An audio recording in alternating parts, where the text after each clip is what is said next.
Ndikulandileni abale okondedwa ku lingalilo la mawa wa lero, mawa pa 11 December 2023. Okondedwa, lelo lino tikuyambaso phunziro latsopano limene mutu wake ngonena kuti musataye mtima, nyengo zanu zowawa sizamuyaya, imanibe ndi Ambuye chigonjetso chidzaoneka. Ameni. Okondedwa, mutu umene ukubwera chifukwa cha nyengo zosiyana-siyana zimene anthu feti makumana nazo. Kukamba kwa zoona, anthu feti kudutsa mnyengo zosiyana-siyana, nyengo zimene zimatha kukupangitsa munthuwe kusakhalaso nchiyembekezo, kukupatsa mafunso osiyana-siyana, nyengo zimene zimapangitsa kuti wena aone kuti nkosayeneranso kukhala ndi moyo ku dziko lapansi, zitakutira mtima utasweka, chiyembekezo chimene udali nacho kukanika, makomo amene umayembekeza kubwera thandizo kutsekeka, abale amene umayembekeza kuti uyenda nawo kukuthawa, amene umakhala nawo mchikondi chozama kukuchita chipongwe chadzaoneni. Pena nkumangopukusa munthu opanda nyanga ndala kwa chiyani ndatani. Okondedwa, tikambemuona mtima, wanthu akulira misonzi kunja kuno, wanthu akukulukutika ku dziko kuno, wanthu akudutsa mnyengo ya kakasi, nyengo ya nangantani, chochita kuchita kusoweratu. Anthu amakamba kuti banja labwino, koma iwowo m'manja mwawo mtendere sakuupeza ayi.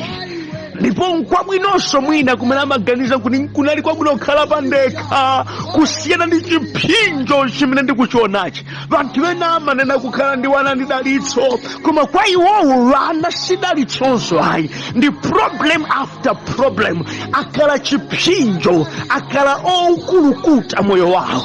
Wena amati kupeza ntchito ndi mtendere, koma iwonena pano kuntchito kwawo kumawabowa, akuona zopweteka kuntchito. Wena kutsali chikumena, abale okondedwa, kumene unafunika ukhale ndi chiyembekezo chopezako uthenga wabwino, chopezako zokoma zakumwamba, koma komwekonso okondedwa kuli mpungwepungwe wonena kuti moyo wawo udafika posweka. Ena ndatumika achauta kumene ndidalo kurubikira Ambuye, koma zimafika nyengo zina zomati kuti Ambuye Yesu ndidakumvani bwino mmene mmandira namujaga kapena ndadzituma ndekha, nanga bwanji masautsowa, nanga bwanji anthu akundiruma chotere, nanga bwanji okutidwa mimbulu ikudzuka mwa mtundu woterewo. Zimatero nyengo zina. Ndi uthenga mmawa wa lero, musataye mtima, musanyanyale, musatemawu, musakhale ndi phuma, musamlakwirenso Mulungu ayi, popeza kuti nyengo zanuzi sizamuyaya ayi, zili ncholinga china chabwino pa moyo wanu. Inde zuwawa, inde zupweteka, inde zukusokonezani, inde zubala mabala akulu mkati mwa moyo wanu, koma kumbukani Mulungu ingwa bwino ndipo sataya wake. Nyengo zanuzi, I tell you, sizamuyaya, simudzakhala chonchi mpaka na kalekale ayi. Imani ibe ndi Ambuye, imani ibe ndi Ambuye. Nyengo zizikubala umboni wa mphamvu kutsogoloko, nyengo zizikubala chilimbikitso, nyengo zizikuonetsani mphamvu za Mulungu, nyengo zizikutsimikizirani za chikondi chozama chimene Mulungu ali nacho pamaso panu, chifukwa chakuti chigonjetso chionekera ndithu. Mukumbuke nkhondo zina sikunafunika mumenye ndinu, Yehova yekha yekha yekha amamenya inu ndikudabwa. Imani ibe ndi Ambuye ndiye chinsinsi ndikukuphunzitsani mmawa wa lero. Musamuyankhule Mulungu mawu achipongwe, musamnyoza Ambuye, musataye mtima. Imani ibe ndi Ambuye, imani ibe ndi Ambuye, pempheranibe, mkondembe na Ambuye ngakhale pena sizumvetsetseka, tumikiranibe dzina lake, lalikirambeni uthenga, zikakamizeni kwako ndabe achipongwewa, chifukwa chakuti chigonjetso cha Yehova sikale chidzaoneka, popeza nyengo yanuyi siyamuyaya. Ameni. Kondedwa mmawa wa lero, phunziro loyamba likuchokera pa Yobu chapter number 6, ndime yake yoyamba mpaka ndime ya number 13. Mawu a Mulungu muchichewa cha lero akuti, achikhala mavuto anga anayezedwa, ndipo zipsinjo zanga zonse zinayikidwa pa sikelo, ndithu zikanalemera kupambana mchenga wa kunyanja. Chifukwa chake mawu anga akhala okhadzula, mivi ya wamphamvu yonse yandibaya, thupi langa likumva ululu wa miviyo, zoopsa za Mulungu zandizinga. Kodi bulu wakuthengo amalira akakhala ndi msipu? Nanga ng'ombe imalira ikakhala ndi chakudya? Kodi chakudya chosakoma nkuchidya chopanda mchere? Nanga choyera chadzira chimakoma? Zakudya zimenezi sindizifuna nkuzilawa komwe, zakudya zimenezi zimabwerera kukhosi. Ndikanalandira chimene ndikanachipempha, chikhala Mulungu akanandipatsa chimene ndikuchiyembekezera.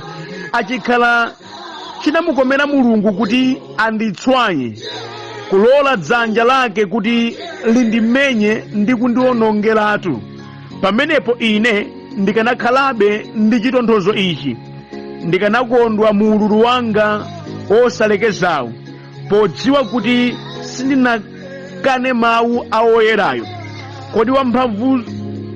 Kodi mphamvu zanga nzotani kuti ndidzikhalabe ndi chiyembekezo? Nanga zoyembekezera zanga nzotani kuti ndipirirebe? Kodi ine ndili ndi mphamvu? Nanga thupi langa ndi lolimba ngati chitsulo? Kodi ndili ndi mphamvu zodzithandizira ndekha? Nanga pakuti thandizo lachotsedwa kwa ine. Ameni. Mawu a Mulungu amene tawerengawa titsogozedwa ndi kulingalira konena kuti zimafikapo nyengo zina mmoyowu pamene ngakhale iwe mwini sumadzimvetsetsa, umangokhalira kumadzifunsa kuti kodi muti nchani kwenikweni. Ameni. Moyo sumapanganika, ayi. Moyo sumayenda mwase nthawi zonse, ayi. Nthawi zina mvula ya mvumbi wa masautso ndi mavuto imakukakamira, anga kuti muja amanena kuti ikakuona litsiro sikata. Zimakhala kuti ndi vuto pali zake, iwe osadzimvetsetsanso.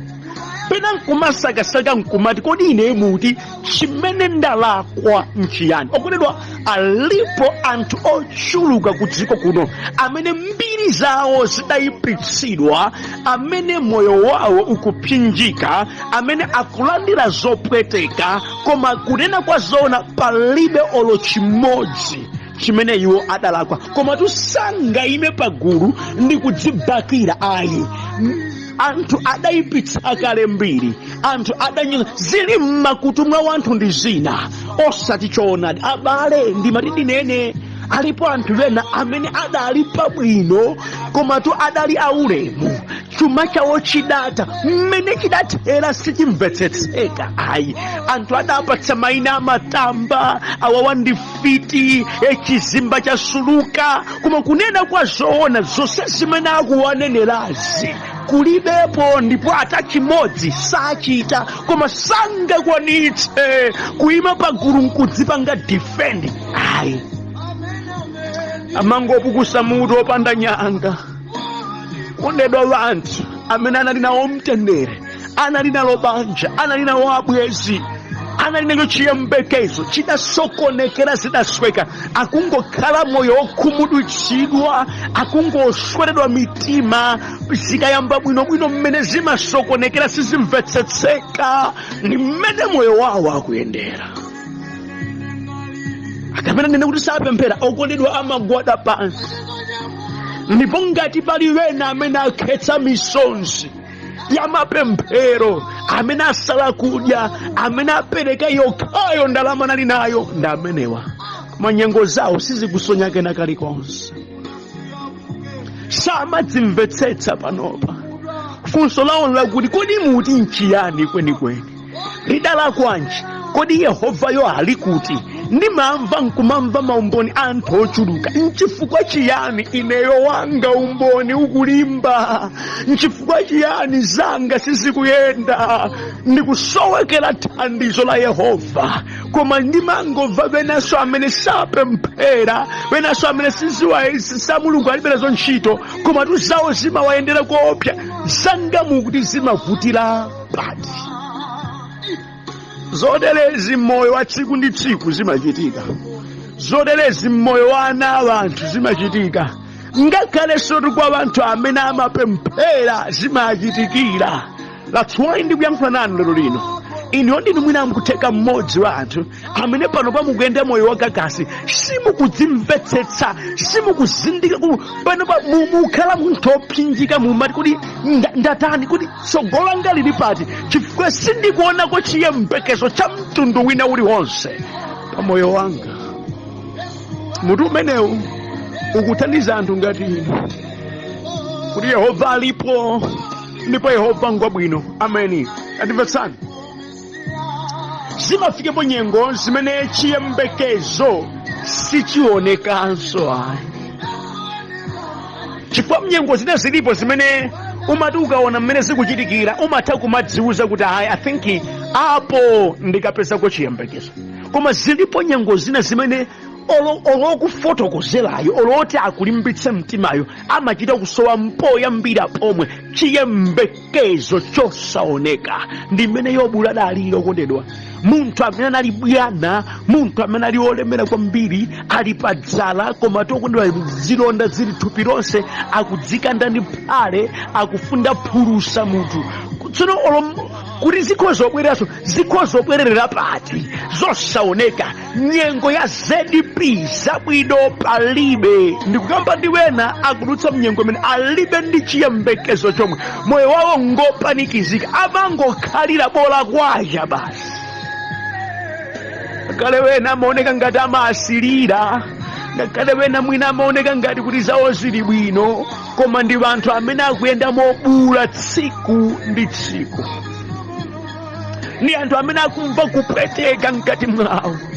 Iye amaoneka ngati amasekerera, koma ali ndi milandu ya mpiri mu mtima. Ndi wosweredwa mtima, chimwemwe chenicheni cha mtima wawo alibe. Mtendere wa mu mtima samaupeza pang'ono. Amatumikira, koma ndosweka mtima. Amaoneka ngati akuyenda zawo zili bwino, koma ndosweka mtima. Amakhala wena nkumathandizaso anthu ena, koma so awo mavuto ananu ali nawo. Akuyenda moswedwa mtima, ndipo chiyembekezo chakuti zidzasintha sakuchiona. Akungokhalira kuti bola kwacha basi. Kondedwa, nyengo zimenezi, nyengo zimene misonzi ndi kudandaula zimakutira moyo wawo. Nthawi zonse amangolira, nthawi zonse amangodandaula. Kumati tsogolo lidzafika, iyo amadzifunsafunso, tsogolo lidzafika liti?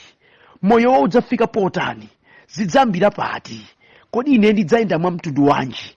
Kodi chenicheni chimene moyo wanga udzakhalemo ndi chiticho? Sizimaoneka, sizimamvetsetseka, palibe cha nzeru chimene akhoza kunena. Okondedwa, nyengo zimene zimafika hapo, nyengo zopweteka kwambiri zedi, nyengo zopangitsa kuti moyo ukhale moyo olira kwambiri zedi. Nyengo zimene pena umati ukakhala chete nkumati kuti Ambuye Yesu, ngati muti nkula kwako, ineyo ndakulakwirani chiyani? Ngati muti anthu amavutika, ineyo zanga zidavutira pati? Nanga muti ntani kwenikweni ineyo? Misozi yangayi simamva, kudandaula kwangaku simamva. Lero zimafika balo konde. Mandimvetseni. Langizo langa mawa lero ndo imanibe ndi Ambuye. Muime ndi Ambuye. Mistake ndi kusiyana ndi Yehova, imene ndi mistake yaikulu kwambiri zedi. Koma mutayimabe ndi Ambuye amene, mutayimabe ndi mphamvu yake, chigonjetso chidzaoneka. chingatalike bwanji chozizwa ndi chodabwitsa cha Yehova pa moyo wanu chidzachitika. Inuyo mudzakhala ndi umboni, inuyo mudzakhala chodzidzimutsa cha anthu ena. Ameni. Mawu a Mulungu amene tawerengawa akuonetsa pamphafa penipeni pakudandaula kwa Yobu, amene anali wachuma, amene Baibulo likumfotokoza anali wangwiro, oopa Mulungu ndi wopewa tchimo. Koma tu zake zidatha, chuma chake chidatha, ana wake adatha, mtendere wake udatha, ngakhalenso thanzi lake lidafika pakuti nakhala munthu omvetsa chisoni. Funso limayenda mmutu mwake lakuti kodi ndafika bwanji pano, ndalakwa ine nchiyani, kodi kupanikizika kwa moyo wangaku kukuchokera pati? Samapapeza kuona zimene anzake amamfotokozera zinthu zimene sizimamugwiranso mtima, chifukwa amampanga accuse kunena kuti iwe sungangofika apapa, chilipo chimene wamulakwira Mulungu, ndipo Mulungu yako kutemberera yakadziyang'ana amalikapita mmatemberero, kumonanga matemberero akuchokera pati. Nchani ndalakwa, nchani ndachimwa? Ndipenenso anthu ambiri pano palili akuyenda moyo mene akuyenda ndi mafunso ambiri. Ndamulakwira chiyani Mulungu kuti banja langa lizigwedezeka chotere? Ndamulakwira chiyani Ambuye kuti ntchito yanga ivute chotere? Ndamulakwira chiyani Ambuye kuti ana wanga akhale mtundu wotere? Ndalakwa chiyani kuti ndidzingonyozedwa nkulekedwa ngati kachitsiru pakati pa wanthu, kuti utumiki wanga uvute cha mtundu umene? Ndalakwa chiyani pamaso panu Yehova kuti ndiukiridwe cha mtundu wotere? Ndalakwa chiyani ine kuti zanga zisamayende ndikuyesetsa ngati galu pa uzimba, koma opanina mphika ali chete? Nchiyani ndachimwa ine? Nchiyani ndachimwa? Moyo opweteka kwambiri zedi. Ukamamvetseranso zimene wena akuyankhula kunjaku, simangopirizabe kukupweteka mu mtima, simangopitabe kukupweteka mu mtima. Koma langizo langa maonero ndila kuti musataye mtima, imani ibe ndi Ambuye. Chigonjetso chili pa nkhani ya moyo wanu sidathe. Ameni. Akondedwa, anthu ambiri amadakhala m'masautso otere amabisa zimene zikuwachitikira, ndipo kuululu wa mtima wawo samaufotokoza. Koma Yobu mu chapter 6 akufotokoza zenizeni zimene zikumpweteka mkati mwa mtima, zimene zikusonyeza kuti wapanikizikadi, akumvadi kuwawa, ndipo alibe chiyembekezo. Akunena kuti achikhala mavuto angawa adakayizidwa pa sikelo, ndithudi akadakhala olemera kuposa mchenga wachunga kunyanja. Chimene afuna anene nkuti Yobu akutsimikizika kuti ineyo ndili mavuto odi ambiri. Akondedwa, ndi mmene ambiri akuyendera masiku ano. Kunena kwa zoona, tisachepye zimene akudutsamo, akudutsa mavuto ambiri. Angakhale tsono Mulungu amadziwa kuti inuyo mukudutsa mavuto ambiri, amadziwa. Yobu akunena ineyo mavuto angawa ngapitano, mavuto angawa ngambiri, mavuto angawa ngochuluka, akundipweteka, akundiwawa pakati pa mtima wanga sizili bwino. Ndikuyankhula ndiwena pano amene kunena kwa zoona adi muli ndi mavuto ambiri, muli ndi mavuto ochuluka zedi. Moyo wanu ukudutsa makhwekhwe aminga zokhala zopweteka zodzetsa ululu. Kunena kwa zoona mukulumidwadi ndi njoka za poisoni, muli ndi mavuto ambiri. Koma uthenga wanga nawo, musataye mtima. Ngakhale mavuto anu angachuluke chotere, othetsa izizi na amene mukuyima na yeye. Ngakhale zachuluka chotere, chiyembekezo nchakuti alipo othetsa, sadamwalire othetsa, omasula ndi othandiza alipo, ndi amene mudamulandirayi, ndi amene mampembedzayi, ndi amene mukuyenda nayeyi. Ubwino wake ndi umenewo, kuti ngakhale zikupweteka koma okuthandizani muli naye mu ubale wabwino. Amen. Abusa kuti ndimalakwa ine kuzifotokoza izi pamaso pa Mulungu kamapemphera yankho langa ayi. Mdziwitseni Mulungu za chimene mukudutsamo, nzofunika. Ambuye Yesu adziona kusweka kwa mtima wanu, koma musamulakwire, musamchimwire, chifukwa iyeyi ndiye thandizo la moyo wanu. Amen. Yobu akunena mawu akuti ndikadzifufuza ineyo ndikuona kuti mivi ya Yehova yandipweteka. Akuyankhula mawu ake akuyankhula mokhadzula chifukwa kuti akudaya mtima. Wamphamvu zonse akundikhadzula ine. Kunena kwina akulolelanji Yehova kuti ndidutse mnyengo zotere? Akulolelanji Ambuye kuti ndifike pa mlingo otere? Akulolelanji Mulungu? Ndikudziwa ndi funso lomwelo limene mukukhala nalo lakuti akulolelanji Ambuye kuti ndikhoza mafika potere, ndipo mukudzifunsa mafunso kuti mpaka na liti ndidzapezeke ndili mnyengo yotere? Kodi masautso wa mangolunjika bwene? Kodi ophweka kuzopweteka ndi ineyo? Ophweka kuzipongwe ndi ineyo? Ophweka kuminyozo ndi ineyo? Kodi ophweka kusaweretsedwa ndi ineyo? Mtima wanu ukutentha ndi kumvetsetsa. Koma mbe imani ndi Ambuye, imani ndi Khristu Yesu ndi thandizo lanu. Kanokena Yobu akudzibakiratu pakudandaula kwake. Akunena mawu mkomati, kodi mudamuona kwenu bulu akumalira chakudya chilipo? Ng'ombe ili nchakudya chabwinobwino ingamalire? Yankho lake ndi ayi. Ngati ikubangula, ngati ikulira, chilipo chimene chachitika. Kunena kuti akunena sindikulira kopanda pake ine. Kulira kwanga kuli genuine chifukwa simene ndilimo nzowawa. Mukadzaona vanthu akutsitsa misonzi,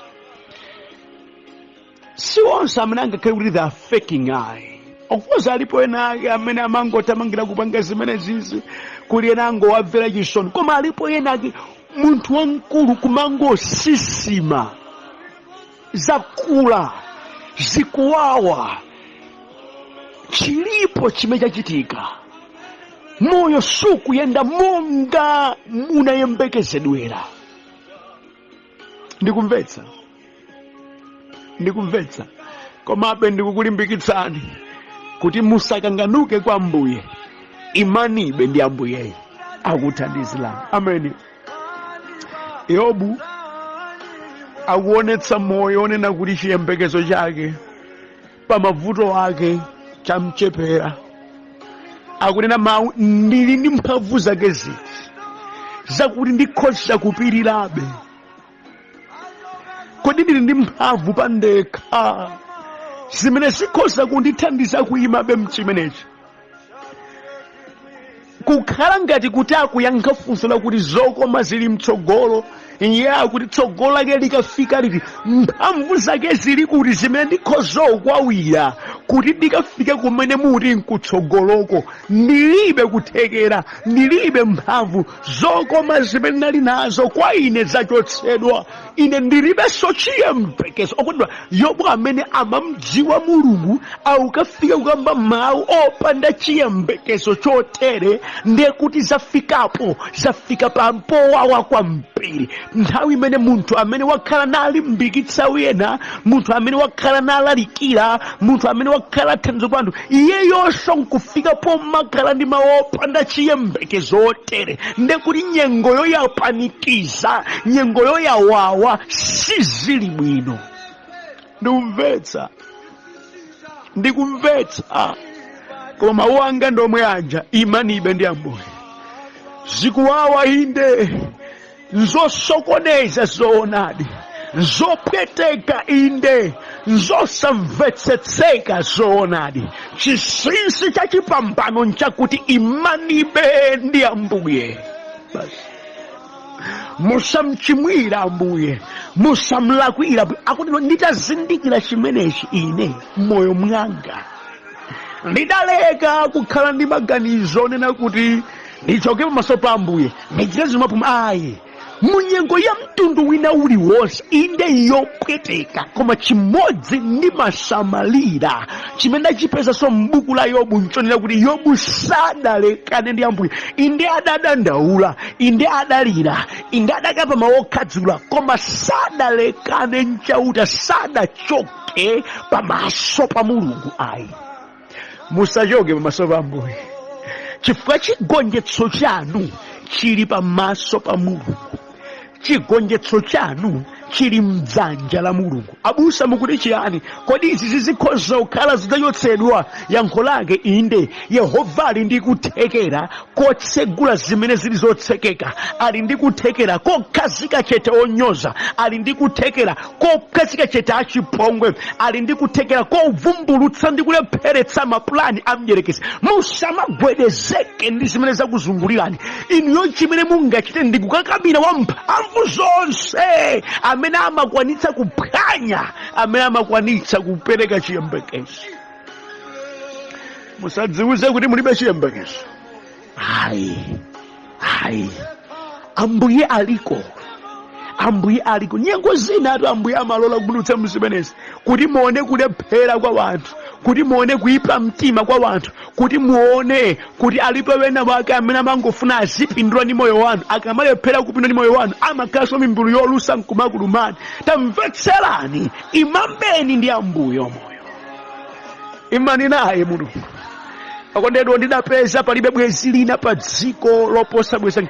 Nyimbo imanayimba Grace Chinga yomati palibe bwezi pa dziko loposa bwezi langa Yesu, amene amaimvetsetsa ndi wanthu amene achitidwa chipongwe ndi abwezi, atayidwa ndi wanthu. Nyengo imeneyo Yehova amayimabe nawe limodzi nakuolotsa mpamene umazindikira kuti zoonadi palibe bwezi lina lililonse pa dziko lingafanane ndi bwezi langa Yesu. Andi izi zimakupatsa kuti fokasi yako ichoke pa zochitachita za wanthu ifike pa Mulungu yekha. Ukafika pa mulingo umene sumagwedezeka ndi nyengo, sumagwedezeka nzochitika, umapita bechitsogolo ndipo umapambana mkena kalikonse. Musasiye kuyenda ndi Ambuye, ndi amene akusunga umboni wanu, ndi amene akusunga mphamvu zanu, ndi amene adzachite zosatheka, ndipo umboni wanu udzakhazika chete ambiri, ndipo udzalimbikitsanso ochuluka. Pirirani mwa Ambuye. Iniyo munene mawu, Ambuye sindikuimvetsa nyengoyi, ndipo mphamvu ndilibe zopita kutsogolo, koma chimodzi ndichita pano monga pangano, ndikuyima nanu Ambuye Yesu. Ndiyimabe ndinu popeza ndikudziwa chigonjetso changa muzonsezi chili mdzanja lanu. Menyani nkhondo ndili chete, kwaniritsani mawu anu ndi malonjezano anu pa kapolo wanu pano. Okondedwa, mupemphero limeneli Yehova sadzakusiyani. Mupemphero limeneli choopsa chidzachitika. Mupemphero limeneli dalitso la kumwamba lidzaoneka. Mupemphero limeneli Yehova adzang'amba nthaka, chachikulu nkuchitika. Mukumbuka ndi Yehova woopsa kwambiri, mukayima naye ndodabwitsa. Yobu dekadawerenga kumapeto, Yehova adalowerera nasintha nyengo yake, imene pakatikati pa mlulu wotere sidaoneke ngati ikhoza kusinthidwa, koma Yehova ali ndi njira zake zakusinthira nyengo. Mulungu amene adachita ndi Yobu mnyengo zake zowawa namdutsitsamo, akhale Mulungu yemweyo mnyengo zanu zopweteka, ndipo akudutsitseni. Chisomo cha Ambuye chikukutireni mawu alero. Amen.